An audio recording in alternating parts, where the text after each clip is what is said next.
সর্বক্ষণ যারা যাদের দুটি নয়ন ঝরে হরি বলে আর কৃষ্ণ বলে সদা সর্বক্ষণ যারা কাঁদতে পারে, গৌরী কৃপার গোবিন্দ কৃপা হইতে তাদেরকে এই জগতে কেউ কখনো কোনোদিনও বঞ্চিত করে না। গৌরী কৃপা তাদের প্রতি হয়েই যায়। যাদের অন্তরে প্রেম, যাদের অন্তরে ভক্তি, গৌর তাদেরকে সর্বক্ষণের জন্য আপন করে আপন বক্ষ মাঝেই রেখে দেন। এই জন্যই শাস্ত্রে বললেন, ভক্তি যার কৃষ্ণ তার। সর্বশাস্ত্রে কয়, ভক্তি না থাকলে কৃষ্ণ দেখিলেও বাকি হয়। যদি অন্তরে ভক্তি না থাকে, প্রেম না থাকে, ভগবান যদি সম্মুখেও থাকে তবুও তাকে আস্বাদন করার মতো যোগ্যতা হবে না। এর জন্যই আমাদের দরকার প্রেম আর ভক্তি।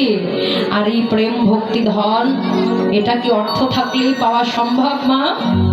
এ কি যেখানে সেখানে পাওয়া যায়? মিলে এই বাজারে দোকানে গেলে পাওয়া যাবে? ভক্তি প্রেম কোথাও সম্ভব নয়। আপনার অর্থ থাকতে পারে, হ্যাঁ ঐশ্বর্য থাকতে পারে, কিন্তু এই অর্থ দিয়ে, এই ধন দিয়ে, দৌলত দিয়ে কখনো ভগবত ভক্তি লাভ করা যায় না। এটা যদি লাভ করতে হয় তবে আমাদেরকে আর কোথাও নয়, একমাত্র স্থানই হলো এটা। এখন আপনারা যেখানে এসে বসেছেন এই ভক্তির বাজারে আর এই সাধুর বাজারে, সাধু সঙ্গ ভক্ত সঙ্গ করুন, ভক্ত চরণ ধুলা অঙ্গে মারতে থাকুন। দেখবেন ভক্তের চরণ ধুলে নিতে নিতে ভক্ত কৃপা যদি একবার হয়ে যায়, আমার গৌর কৃপাও আপনার প্রতি হয়েই যাবে। হরে বল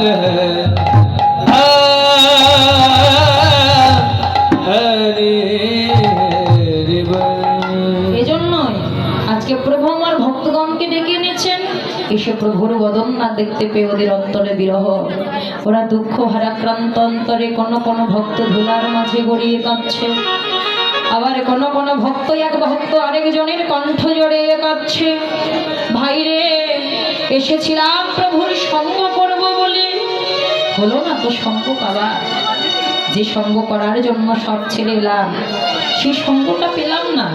এই প্রাণটা নিয়ে আর কি ঘরে ফিরে যাবো রে ভাই? আর ঘরে যাব না। এই গঙ্গা কুলেই আমরা আমাদের প্রাণ বিসর্জন দেব।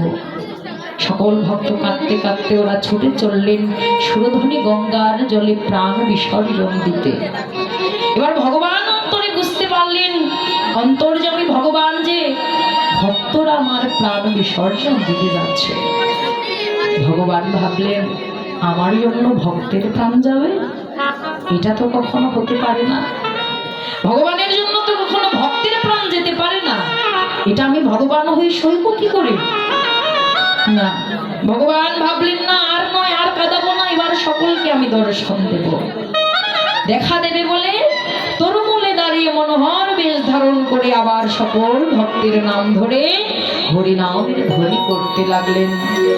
মনোহর বেশ ধরি তরুমূলে গৌর হরি, মনোহর বেশ ধরি এটাই গৌর হরি বল।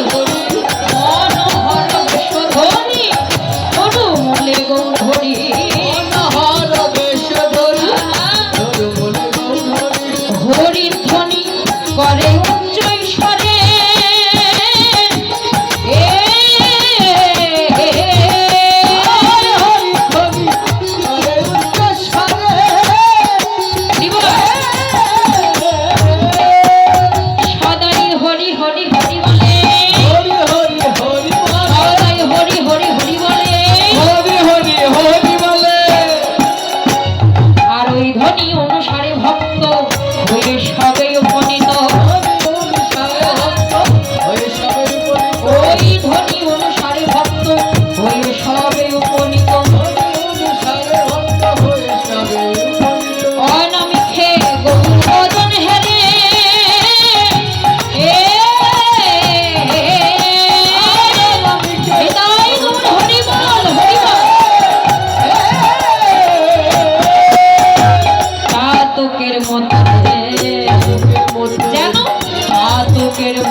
চাতক পাখি বৃষ্টির জল ছাড়া অন্য কোনো জল পান করে না।